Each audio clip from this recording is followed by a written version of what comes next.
Everyone has a story. Stories have power. They help us understand. Jessop's Journal is a collection of powerful, positive, and inspirational stories. It's time for Jessop's Journal.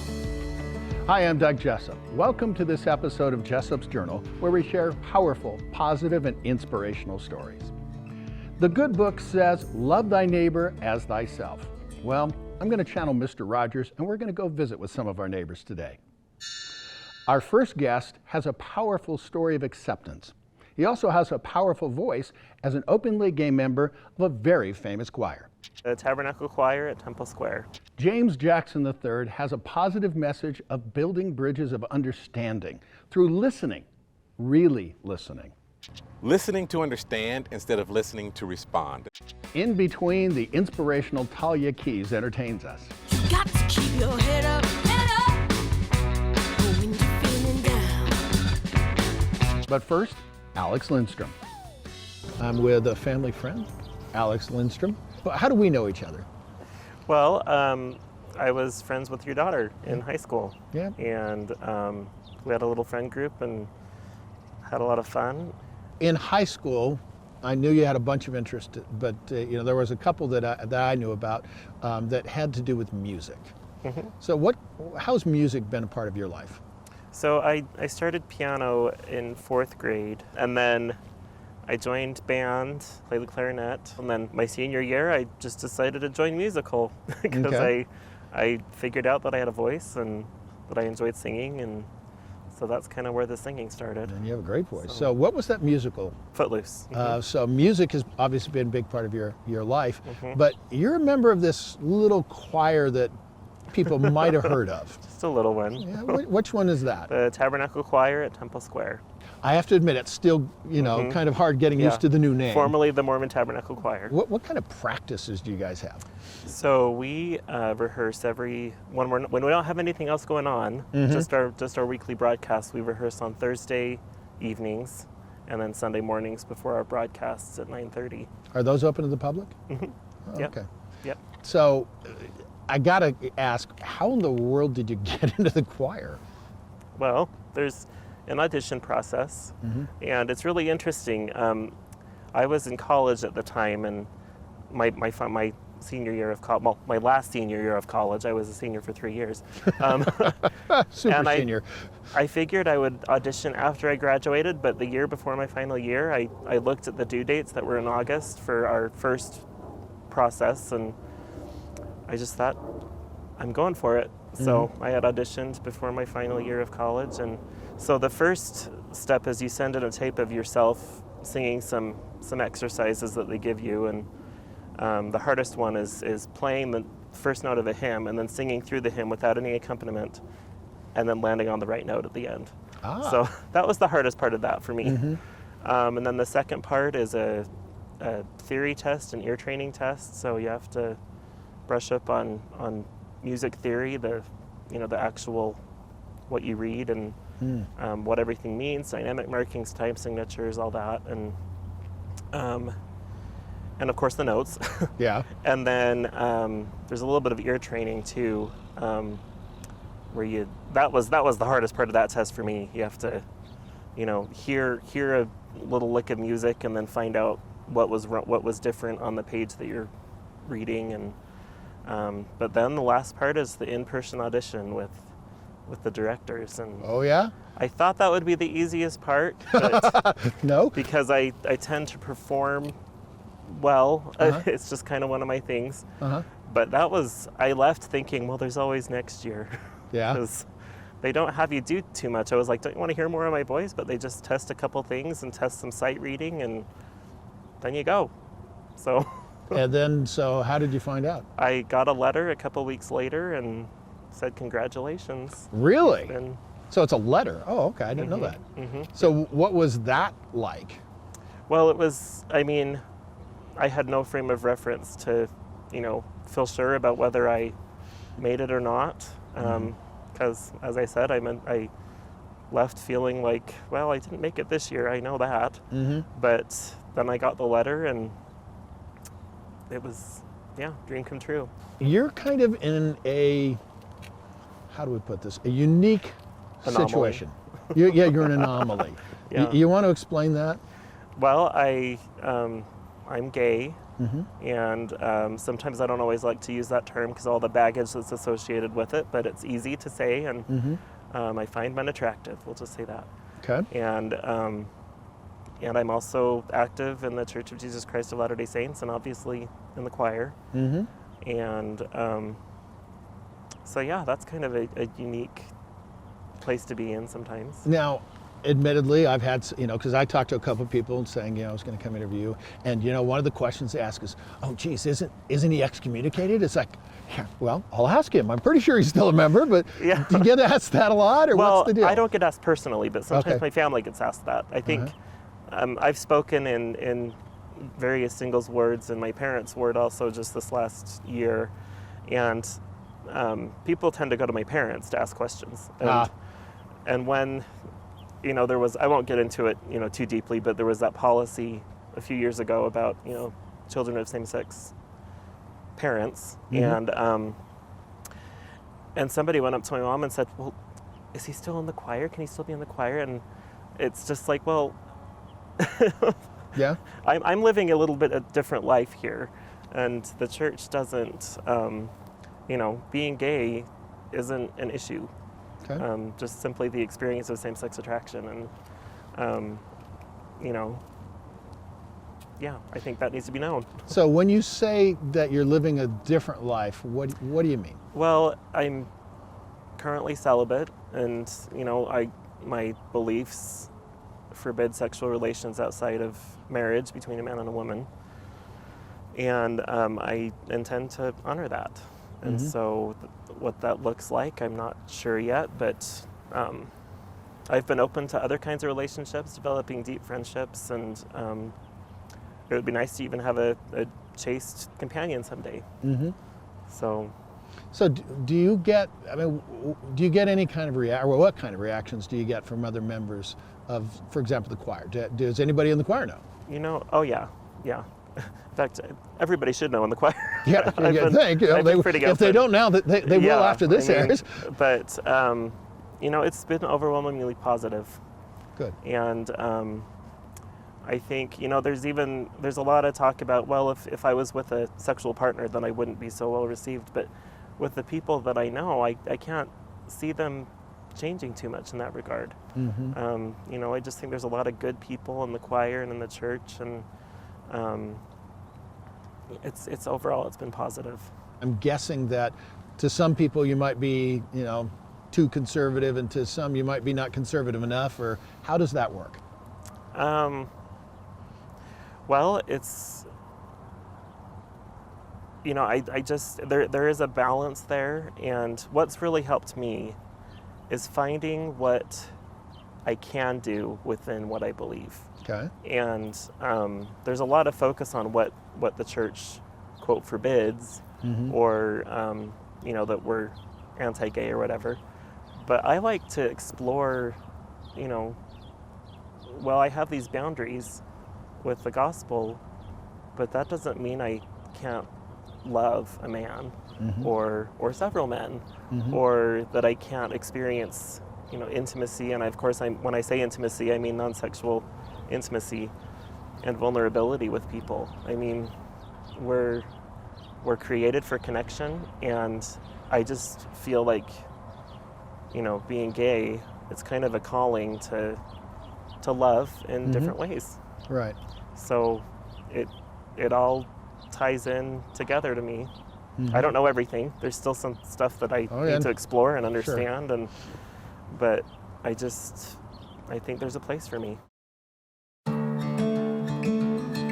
One of my favorite inspirational quotes is from Audrey Hepburn. She said, "To plant a garden is to believe in tomorrow."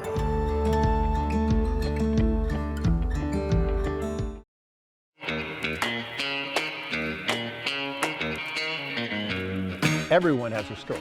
Sometimes those stories are told through music. It's time for Jessop's Jukebox. We all get down sometimes. Talia Keys has some great advice.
This style of hat is called a Panama hat.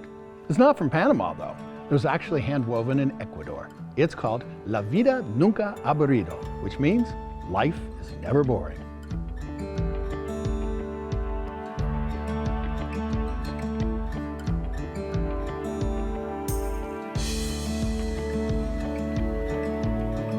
Part of the reason I started Jessop's Journal is to give people of all walks of life a representation.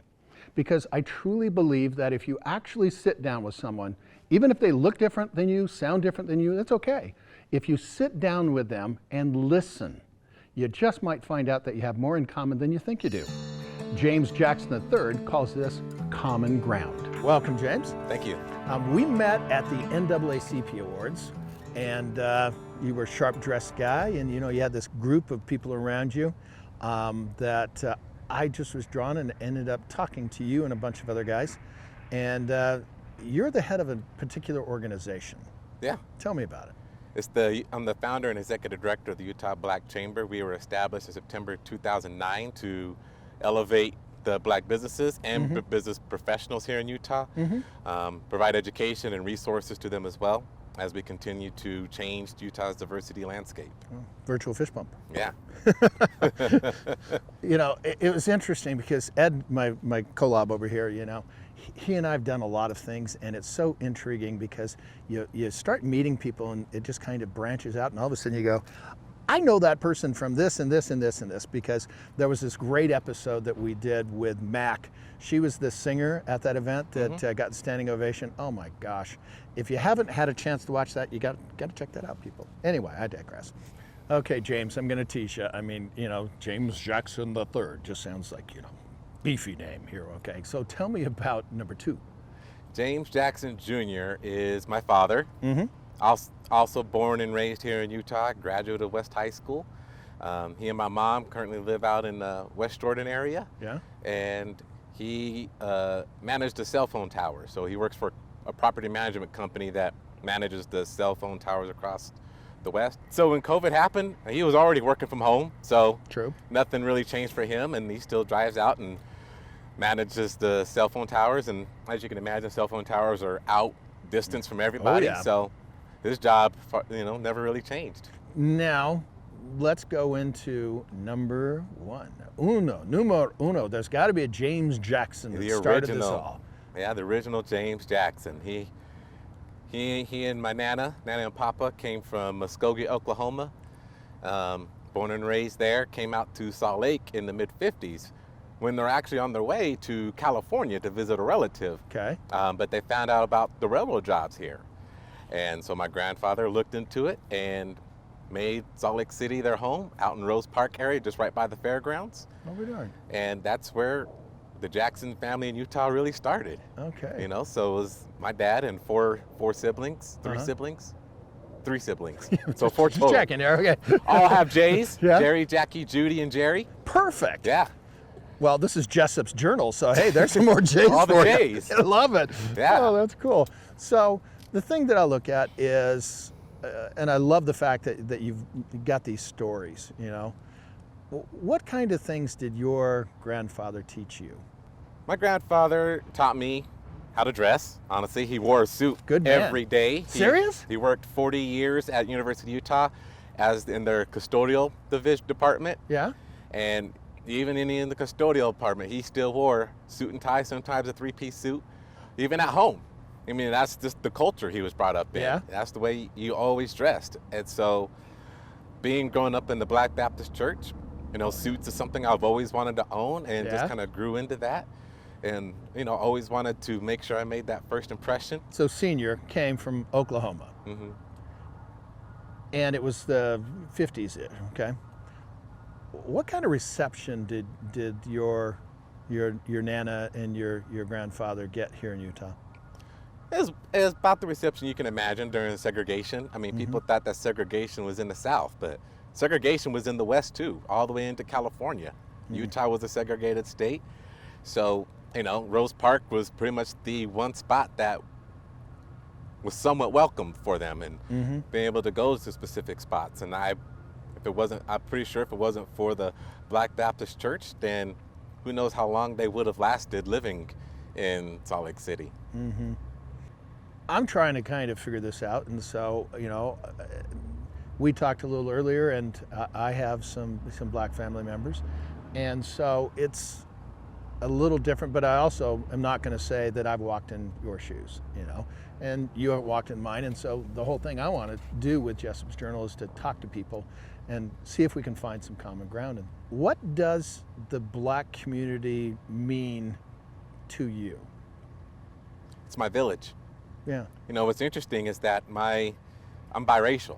Not a lot of people know that, my mom is of Mexican heritage, born in McAllen, Texas, so right on that border there. Right. Came out to Utah when she was 8 with her family. But I learned Spanish in school, so, yeah. But I'm still really close, of course, with my mom's side of the family, and, my cousins and uncles are there. But as I grew up in the black culture. And that's my village, and it was those people who surrounded me that made me to the person I am today. And Utah has a very tight-knit community, very family-oriented. So when you have that type of culture, you lean on people even outside of your mother and father. My parents were young when they had me, so it was that village that was surrounding me that formed me into this person you see today. So how can we expand that village? Because, on the one hand, I understand, being with people that are like you and such, but the other thing I'm trying to figure out is, and it drives me nuts, okay? There is so much, loud noises, I will say, on the left, and there's so many loud voices on the right. But the reality is we're all just human beings, and we're all just doing our thing. How do you think that we can work together? How do you view that? We need to get in the position to where we are listening to understand instead of listening to respond. This is something I've been preaching about for the last month now, as I've been talking to a bunch of companies and organizations and even a few police departments. We've been in this back and forth for so long with these loud noises you're talking about, right? And if you can imagine for a moment, these loud noises are on both sides. On one, they're separated by water. There's these bodied lands, and we're shouting across this water, and with this bridge up. And so all we're doing is we're trying to share a message, and they're trying to share the message back, but we're just having these walls up, these barriers, to where all we're hitting is that back of that bridge, that front of that bridge. And so what we need to do is listen and to understand. And the more that we understand, that bridge starts to come down. And when that bridge comes down, you're going to find this ground that I like to call common ground, where we can come together, share both of our perspectives still, but at least find the good out of each of those perspectives. And then out of those perspectives, we can find solutions. And so it's not my vision, it's not your vision, it's not the left vision or the right vision. It's a new vision that's going to come out of this to where we really bring people together. Brother Jackson, amen. Life is never boring.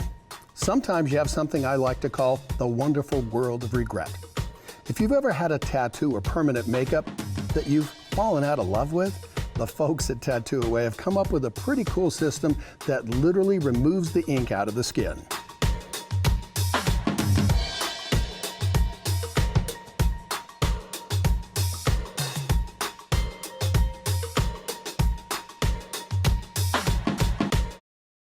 Apparently, my wife says not everybody wants to be on TV. Well, of course they do, right? But with her permission, I'm going to tell her story. So she was getting her teaching degree at the university, and as part of that, you have to do what's called a practicum, which is basically, they had a lab there for a little mini school, basically. And it was 3 to 5 year olds. Now, it's a university, and they had kids from all over, not just the United States, but all over the world. All parts of Asia, parts of Africa. It was awesome. All these little kids getting together and having fun. Well, there were these little kids. Jessop was his name. He comes to find out that he's in our same apartment complex. He would come, he'd wave, "Hi, teacher," and bring his little sister and everything. So it was cool because Camille really was able to have a connection with these kids. Well, there was these two girls, and full disclosure, she changed the names.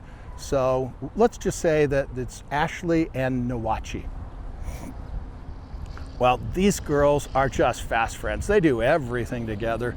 You know, yeah, they'll have occasional little spats about who got the toy first or something, but nothing out of the ordinary. There was a long weekend, and Camille remembers this from way back then. That's how much of an impression made on her. So she's calling them into the reading group, and all the kids get together. They're all excited, you know.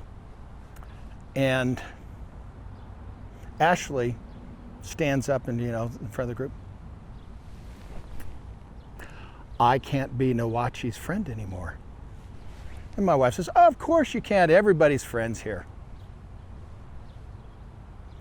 And then Ashley continued and said, no, my mom said I can't be friends with Nawachi. Wow.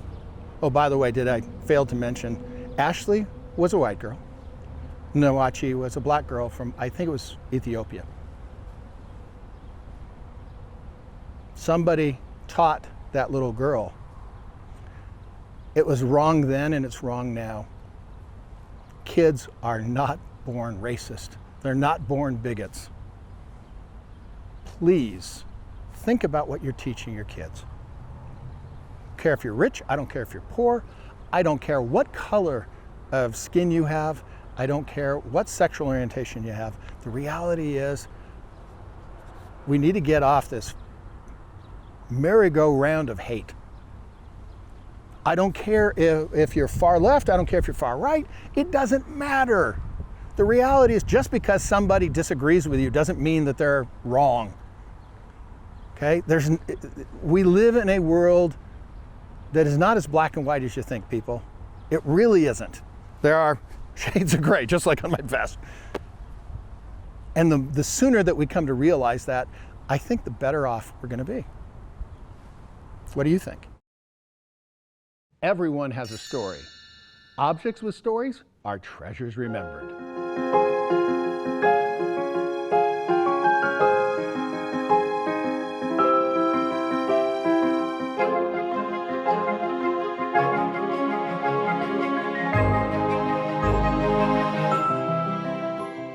Most everyone in the United States descends from someone that immigrated here.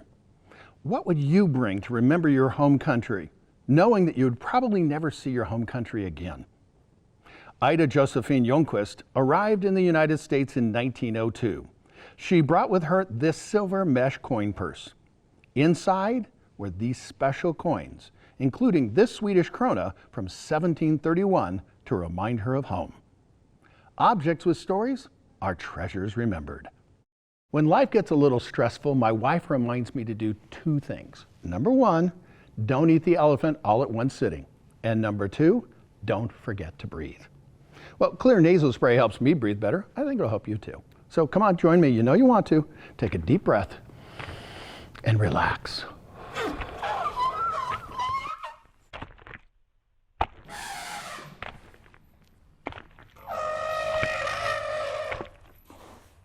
Thanks for watching this episode of Jessop's Journal. It's my honor to share powerful, positive, and inspirational stories on TV and worldwide at jessopsjournal.com. Everyone has a story. Yes, you have a story. Stories have power. They help us understand each other. With another entry into Jessop's Journal, I'm Doug Jessop.